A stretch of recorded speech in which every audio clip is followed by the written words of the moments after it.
Now, here's the journey of these bloodlines. You can pick it up at some point through history. It goes way back. Let's pick it up here. These societies, these more advanced societies, Egypt, Mesopotamia, the Indus Valley, China, etc., they started to appear as the first more advanced societies after the cataclysm. What history does is pick up the cradle of civilization in places like Sumer and what have you. That wasn't the cradle of civilization. These societies were when human society had reached a certain point again after recovering from the great cataclysmic events that destroyed the previous society, much more advanced. In this area of the world, Sumer, which is now, of course, Iraq, became Babylon, why there's so much Babylon symbolism in human society today. Egypt, a lot of the bloodlines came from here, but they were seeded all over the world, and they talked about entities interbreeding with humans and creating royal bloodlines and what have you in various tablets found in Iraq, under Iraq in the last century or so. And these bloodlines moved out into northern Europe. They became the founders of Rome, and they interbred with other bloodlines in Europe, and they became the European royal families and aristocracy. And eventually, through the great British Empire, the French Empire, great only in size, by the way, in my view, and other European empires, they sent these bloodlines all over the world in the great colonial frenzy of taking the planet over. But there's two types of control. One has a finite life, one has an infinite life until it's exposed.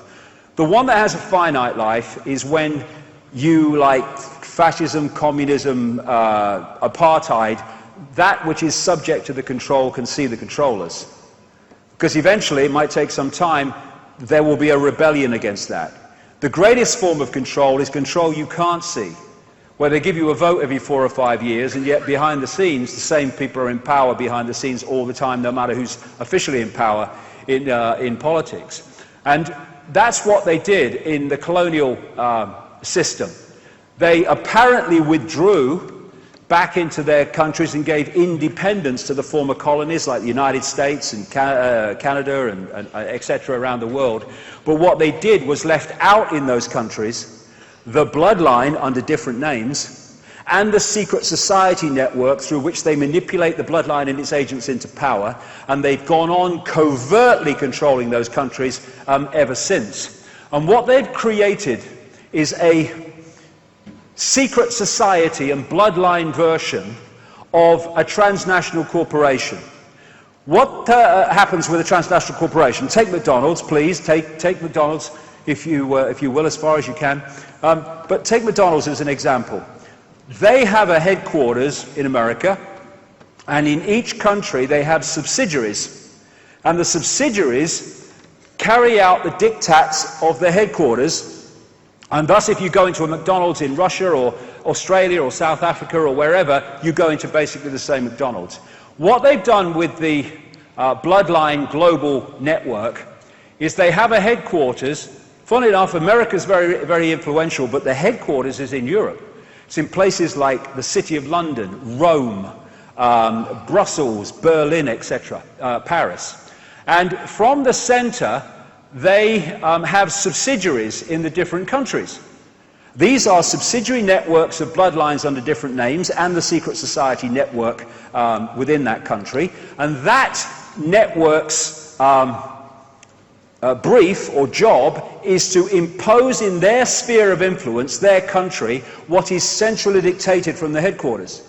Thus, as I've traveled around the world, I've seen the same things being introduced in different countries around the same time, often justified by the same excuses. And it even goes further, because the national network has subsidiaries in the towns, cities, and communities. And thus, from the headquarters, they can manipulate down into a local community, if they wish, through this network. And they've created this structure in which they have not just infiltrated, but created the organizations that run and control the direction of the world. I get into some of them. But what the vast, overwhelming majority of researchers into this conspiracy do not see, or do not want to go there, is the fact that there comes a point where this human network goes up into or out into other dimensions of reality, and the dictating force is not human. And common themes. The number of times you see around the world depictions in different societies of half human, half reptile entities. This is obviously in Asia. And the depiction of the interaction between reptilian entities and humans, and part human, part something else. The gargoyles on the churches built by these secret societies, like the Knights Templar, and on the castles and mansions of the elite bloodlines, they are symbolically these entities. So many of the coats of arms of these bloodlines carry reptilian themes. The whole logo of the City of London, or Babylondon as I call it, because it's one of the great central focuses of control, not only through finance either, is a reptilian holding the red cross and the white background of the Knights Templar, one of the major secret societies in this network. One of the key points in London, for this conspiracy anyway, where the City of London meets Temple, or Temple Bar, or the Temple region, which is the legal profession and courts, is this flying reptile on a pedestal right in the middle of the road. They put these things everywhere. Now, there's another common theme, this is all over the world, of reptilian-type entities eating humans. There's so many of them, it's unbelievable. This is Central American, as the previous one was. Here's some more, and often they'll put a crown on the top, because this is the royal bloodline. This is where the divine right to rule comes from, or the idea of it. It's the belief that you have the right to rule because of your genetic descendants from these gods, the divine right to rule. There again, a similar one. Here's other ones, and logos and coats of arms and what have you. And there's Alfa Romeo, the same, and of course the red cross and the white background of the Knights Templar. You see this reptilian theme coming up a lot in entertainment, because these bloodlines and their networks control Hollywood, and they control the entertainment industry in general. This is an advert, a Nike advert, where this American footballer was depicted as reptilian, and the theme of it was, because of that, he was better than anybody else. And at the end of the Thriller video, when Michael Jackson turned round, they were reptilian eyes. They could have been lots of different eyes, but they were reptilian. And this happens because of what I said earlier. All these different things are worshipping the same basic force, and thus this symbolism of this force appears in all these different areas, not just these, also banking and politics and stuff. Now, a lot of these bloodlines are Satanist. In fact, the major ones are all Satanists. And by that I mean they are into human sacrifice, human blood drinking, and all that other stuff, sacrifice of children. And it's been going on way back. And people have no problem with the fact that it was going, oh yeah, those ancients used to do that, and the Aztecs and all that stuff. But they can't expand that perception of the possible that it's still going on. It is massively going on. The fact is, it was openly going on then it became unacceptable to the population in general, and it's gone on secretly ever since. And what I've talked to a lot of Satanists, former Satanists, and I guess former Satanists, who've told me common themes about what goes on in these rituals. And you know, these entities are feeding off human energy. And one of the things that they do is, when they're sacrificing somebody, the people with invisible light, the Satanists and the bloodlines, they'll drink the blood, because when the terror reaches a certain point in the ritual, a certain adrenaline goes in the blood, which gives these people a high. I mean, sick is not the word. But on another level, an energetic level, the entities are feeding off the energy coming off of terror and fear of the sacrifice. And the other thing that they tell me happens in these rituals is they create an energetic environment, like a stepping stone energy environment, where these entities can come through and manifest, not for long, but for a while. Common themes.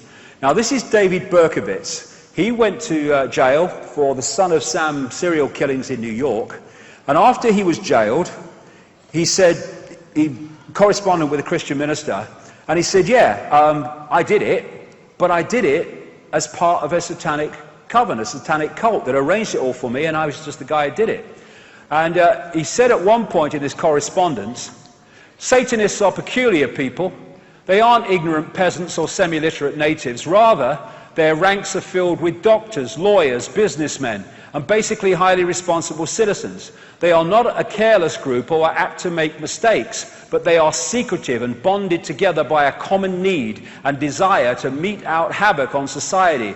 It was Aleister Crowley who said, I want blasphemy, murder, rape, revolution, anything bad. What does that do? It pulls that energy that they feed off, but it also pulls people into low vibrational states of awareness. And the two major colors of Satanism, for frequency reasons, are black. Black is the absence of light and absorbs light in all frequencies, and red, which is the lowest, longest frequency color.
Possess